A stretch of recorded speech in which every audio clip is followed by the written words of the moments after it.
Greetings, fellow alumni. We are here at Rose Alumni House, and we are excited to be shooting Season 2 of Yale Afternoons with Alison, a series where we bring university leaders to Rose Alumni House to talk about their priorities and alumni engagement.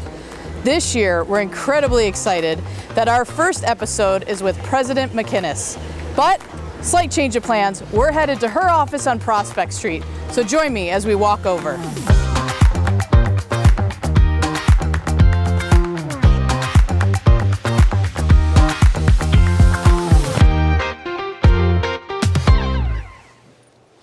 President McInnis, welcome to Yale Afternoons with Alison. I'm so glad to be here. We love doing these sessions with university leaders, hearing about their priorities and how alumni can support them.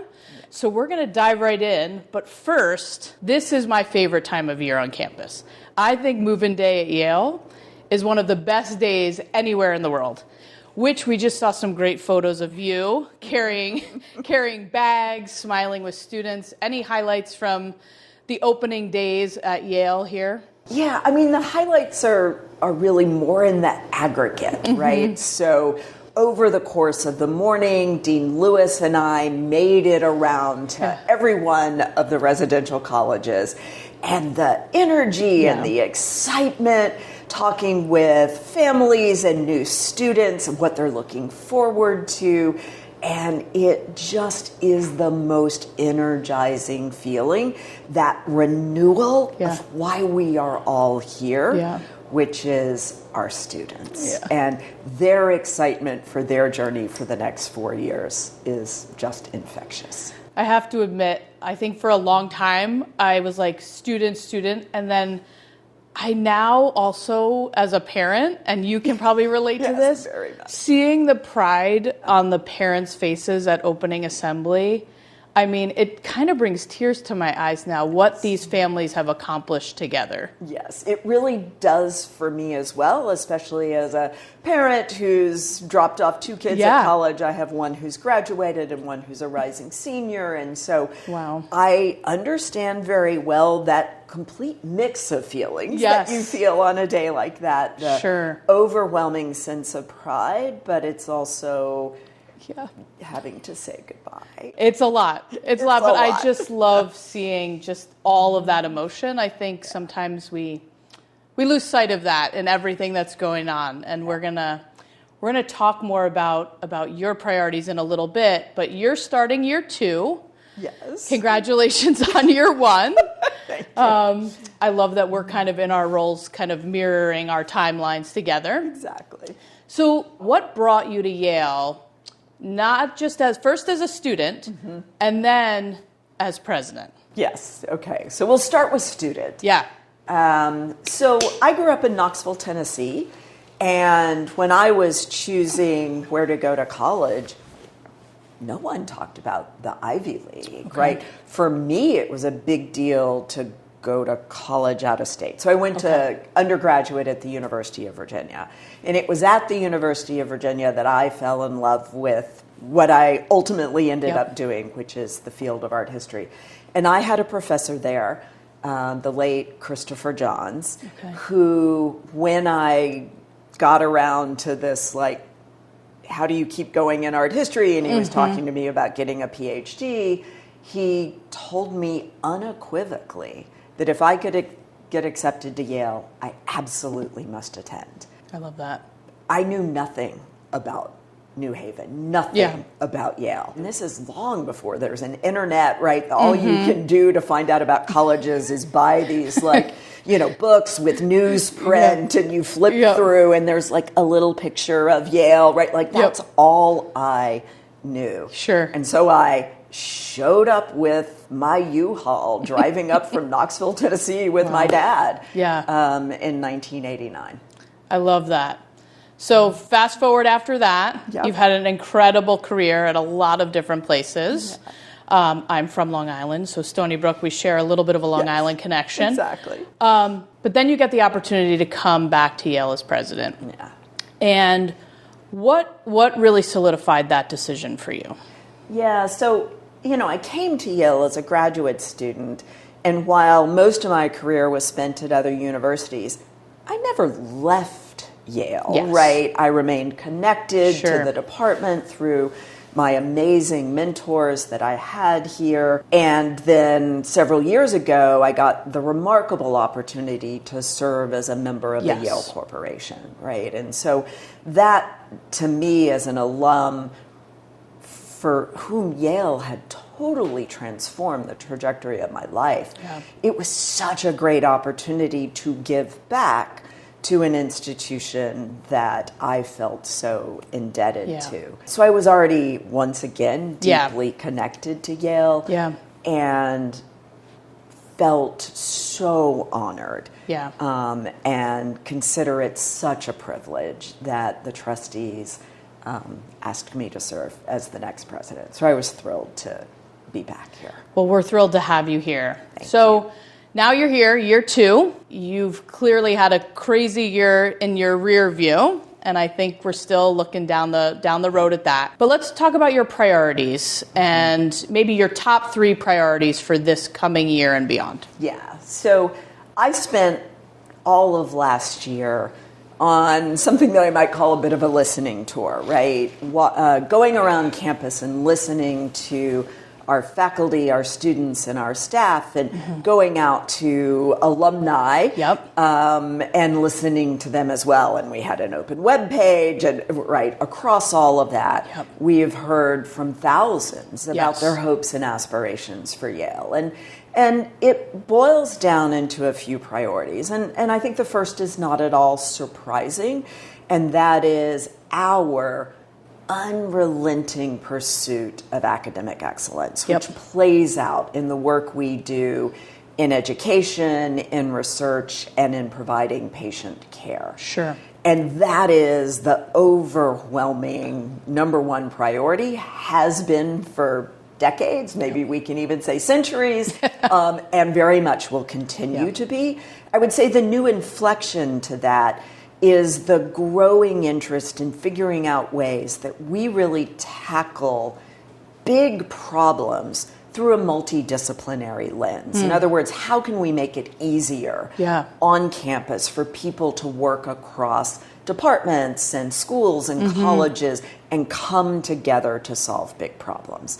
So that is one. The second is the work that all of us need to do to make sure that this is a campus where we invite open dialogue, debate, discussion around difficult topics, that we do so with respect, and that we are the kind of place that is pursuing excellence through constantly testing ideas.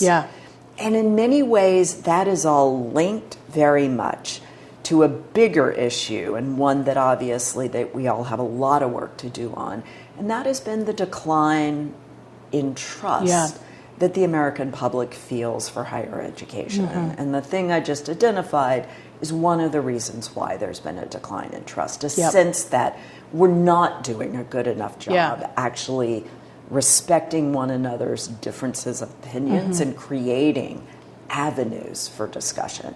And Yale needs to be a place very much that does that. And then there's also an extraordinary interest from this community in our continuing to build our partnership with our home city. You know, New Haven has been our home for centuries.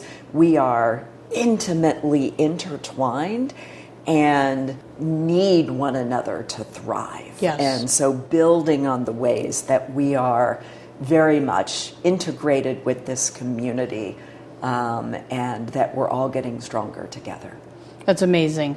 We have a lot of alums who are hearing these priorities from you and really are taking that on in the work that we're doing in the YAA. Our Careers Life in Yale group of the board is doing a talk with William Ury, who wrote the book Possible, which is about how to have difficult conversations in this moment in time, which we're really excited about. So we're trying to mirror a lot of the work happening on campus out in the alumni world. So are there other ways that you can think of that how alumni can assist you with these priorities? Yeah, I so appreciate that question, and I have so appreciated the way that our Yale alumni have really leaned in asking that question. We get lots of letters in this office wanting to know what we can do. And wow, what a gift to have this remarkable alumni body who cares so much about this institution. And I would say the most important thing people can do at this moment, and they've been doing it, but we need to keep it up, is to reach out to their representatives in DC, wherever it is they live, and encourage their representatives to remember the incredible partnership that American universities and the federal government have had for the last 80 years in supporting the kinds of research and development that have led to decades of American prosperity, to decades of new discoveries, whether that be ways of treating cancer or creating new technologies like the phones in our pockets that we all live on way too much. All of that has been made possible because of discoveries made at universities that are part of the educational process. One of the great things about Yale is we have undergraduate students, graduate students, postdoc, faculty working together to develop these discoveries or to create the works of art that help us understand our moment and that lift the spirit. And that whole breadth of work is what happens at American universities. I know so many of our alums have called their representatives and are so anxious to help in this political moment. For those who have done that already and want to keep helping well into the future, what are other ways that you see for them to help with your priorities? There are so many, but they're mostly about the broad topic of connection, like the ways that they can stay connected to this community. So it might be through a local club. So I know, as I've moved around in the different communities, I attended many Yale Club events, and they're so great because you get to meet this remarkable range of people with whom you all have this shared love and affection for the institution. And it's a great way also when you're coming into a new community or a community you've been in a long time to be connected. So shared interest groups, Yale clubs, coming back for reunions, participating in other YAA events, going on travel trips, all of that keeps building this community of Yale that is so important. In more individual ways, serve as a mentor to a student. Talk to somebody who's interested in going into your field. Even those just individual one-on-one connections makes Yale such a stronger place. I love that. Thank you. So show up at your regional clubs, join your SIGs. There's so many ways to build connection with Yale and make sure that we're spreading the message of all the great work that's happening here. As we're talking about alums, is there an alum who has done exceptional work on your behalf since you've been here at Yale as president? Wow. There's probably a lot. Yeah, there are so many. I think it's way too many to mention or to pull any one individual out. But this has been part of the unexpected joy of this job, has been the opportunity to interact with so many of our alumni, whether it's here on campus for reunions or a variety of student-focused events, move-in or family weekend, because it's great to see the number of multi-generational Yale families that we have, or whether it's as I travel around and meet with alumni around the nation and actually around the globe. And just so many people who give so much of themselves to making sure that the opportunities they were able to experience as students are available to a new generation of students. And that commitment is part of Yale's excellence. Yeah, and you know that better than anybody. I think being a trustee is such a huge volunteer role that sometimes we forget that you all are volunteers, and the amount of time and energy that is being put into that work is really, really significant and kind of the culmination of a volunteer experience. So thank you for doing that, and thank you to the trustees for all the work that they do, because it is volunteerism that we really represent here at the YAA. So we're going to get into the fun part of Yale Afternoons with Alison, okay. And these are the questions that we ask everybody. There's no wrong answer, but some people will like some answers better than others as we get into the meat of it. I'm sure. What is your favorite spot on campus?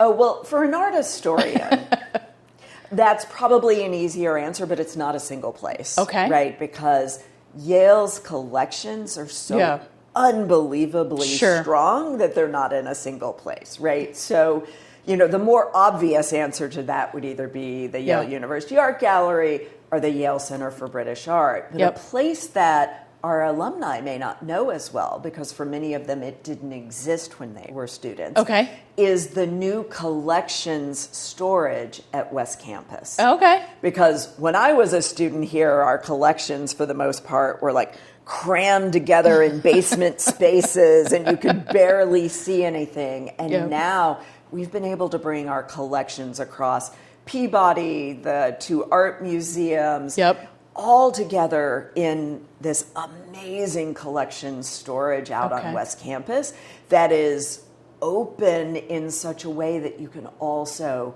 see so many of the objects. And you can get tours out on West Campus. Cool. Okay. And so that, in many ways, I would say is my secret little favorite place. That's a great one. I actually didn't know tours were available. So, folks, come get a tour of the West Campus spaces. I have to say I can relate a little bit as a former athlete that I don't have one favorite spot, but any place Yale teams are winning, go to any of those. Yes. So I feel the similar vastness of that. Do you have a favorite Yale memory? I know it's a hard one as president to lock in. It's almost impossible. It's almost like the question about alumni. Yeah. What I would like to say instead, I think, is it's more a feeling. Mm-hmm. So for me, coming to Yale as a graduate student was this remarkable experience of discovery. Yep. So whether it was crawling through the furniture storage collections in the basement on York Street, or the storage vaults of colonial Massachusetts silver, or crawling through the attics of Connecticut's oldest buildings with Professor Abbott Lowell Cummings. It was just this remarkable, almost everyday sense of discovery that really is the gift of education. That I would say is my favorite Yale memory, because it is something that has defined my life ever since. I love that. I think of my Yale memories almost by era in which I'm over time. I do always have to share this one because Julie Andrews received the honorary degree at my commencement. And it was but what was amazing is, old campus filled up, and suddenly people start to recognize the honorary degree recipients on the stage.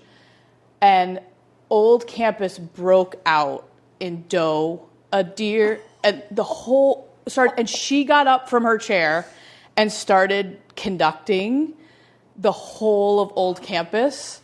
And that's when I thought my time at Yale was ending, and I kind of realized it's really just beginning. Commencement is just another opening days, another wonderful memory, but I just can never get that memory out of my head. What a beautiful It was so story. good. And as somebody who's very much a musical theater nerd, that's bringing a tear to my eye. It was pretty exceptional. Yes. Can you answer best New Haven pizza place? I'm not sure I could be president of Yale if I were to dive in and get into that debate, right? I can say I have never had an inferior piece of pizza that's a good. in all the places I've been in That's New good. Haven. It is such a deep part of the culture of this town. Yes. They're all great. I think you're smart not to choose. As a former, and what do you say? I've developed the best answer to this question, which is, as a former Stylesian, the Styles Morse Dining Hall does hold up to pretty much any New England place. Well done. All right, last question for you. Yes. What is one item you always have on your desk in all the places you've worked and traveled? Can I do two? Of course. Because they're kind of connected. I love it. So I'll start with a rock that is always on my desk. And it kind of serves two purposes for me. The first is, as a leader, I always like to, throughout the day, ask myself, am I paying attention to my most important rocks? Like the things that are my priorities. I love that. And unfortunately, as a leader, much of your time gets dragged away from your rocks. Yes. But it's a good anchoring thing regularly. But that rock also comes from a very special place for me. So I am a multi-generational American, but most of my immigrants came from Scotland. Okay. And my namesake immigrant, my McInnis immigrant, came from an island in West Scotland called Jura. Okay. And I know where on Jura Angus was from. Okay. My dog is also named Angus. And so Angus came from a little spot in Jura, and so I went back to that place, and I have a rock from Jura. I love that. So some of that is also very much about just family and the importance of family. So the second thing is a picture of my kids when they were young. They are now young adults, but just connecting again with that sweetness of childhood. Sure. And just thinking about them, and so family in many ways is what those two things That's represent. beautiful. I love that. I actually heard an anecdote from one of your team planning meetings about rocks, and like if you imagine a jar, that you have to put the big grounding rocks in first and then the sand around it. Correct. Because otherwise you can't fit the big things in if you put the little things in first. So that was a really great thing that came from you secondhand. But I really appreciate that from plenty of others who are, sort of experts in leadership. But I have always found that a great metaphor, right? I love to it. keep alive as, I think about how my time gets prioritized. Yeah, well, let's end there. So alums, think about your rocks and your connections to Yale, and we will be back with another Yale Afternoons with Alison soon. Thank you so much, President McInnis. This was wonderful, and we learned that your afternoon drink of choice is a Waterloo strawberry seltzer. Exactly. All right, well, cheers. Cheers. Thank you.